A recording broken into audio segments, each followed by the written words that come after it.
Lesson 7.3 is all about solving trig equations. So to solve trig equations, we want to get the trig function on one side of the equation. We want to isolate it. And then we're going to find all of the possible solutions on the interval 0 to 2 pi. So we're going to draw triangles and find all of those solutions. And then we're going to extend that for all possible solutions. So I'll explain what that looks like. But there are usually infinitely many solutions to these problems. So let's just take a look. This will just be easier if we just look at examples. All right, we want to solve sine x plus square root of 2 equals negative sine x.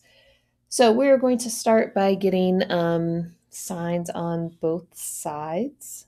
So let's see, we're going to get the sine, I'm going to add the sine x, so it's over here. Okay, so that's gone. So we have 2 sine x plus root 2 equals 0. And then I'm going to subtract root 2 to the other side. So we get 2 sine x equals negative root 2. And then I'm going to divide both sides by 2. So we get sine of x equals negative root 2 over 2. Okay, that's what I mean by isolating the trig function. So we isolate the sine. Now we want to figure out what angles give us a sine of negative root 2 over 2. So that's where we want to draw our triangles. Think about all students take classes.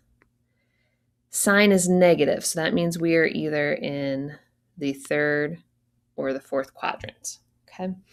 Now, it may be helpful to unrationalize that. This is the same thing as negative 1 over root 2. So I'm just going to take a look at the one here in the third quadrant. So we have 1 and root 2, and hopefully you recognize that. That's a 45-degree angle, but it's in the third quadrant. So coming all the way over here, that's going to be 5 pi over 4. And then the same thing is going to happen over in the fourth quadrant, okay? It's the same triangle. It's another 45-degree angle, but when we measure from here, we're going to get 7 pi over 4. So those are our two solutions.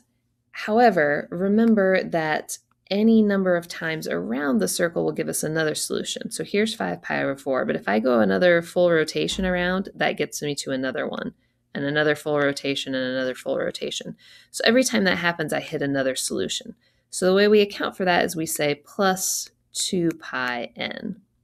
Okay, so for every time around that circle, I get to that other solution. And same thing for this one, plus 2 pi n. So these are the solutions to this equation. Okay, we have the 2 from the triangles that we drew, 5 pi over 4 and 7 pi over 4, plus the 2 pi n tells us that every time we go around the circle, we're going to hit another one. All right, let's do another example just so you can see what this looks like really well. Hopefully I have enough room here. We'll change colors so you can see. Okay, so we're going to do the same thing. We're going to start by adding 3 to both sides. I want to get the sine by itself. I'm going to divide both sides by 4. And then I'm going to take the square root of both sides. Okay, so take the square root. Now I introduced the square root, so we need plus or minus. We have the square root of 3 and the square root of 4 is 2. So plus or minus root 3 over 2. So now we are going to put this in the coordinate plane. Now, when you think about all students take classes for your 4 quadrants, however, it's plus or minus. So that means that we could be in all 4 quadrants. Okay, so here they are. So I'm just going to start in the first quadrant. So we have root 3 and 2. So hopefully you can see that that is pi over 3. All right, in the second quadrant, it's going to be the same thing. And when you measure from here, it's going to be 2 pi over 3. And then you can see down here, this one would be 4 pi over 3 and 5 pi over 3.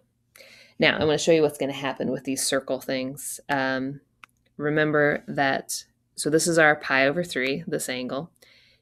Now, if you go once around the circle, you hit this one. And then if you go another time, halfway around, you hit that one, and then half and half. So every time you go pi n, you're hitting the solution in quadrants 1 and 3.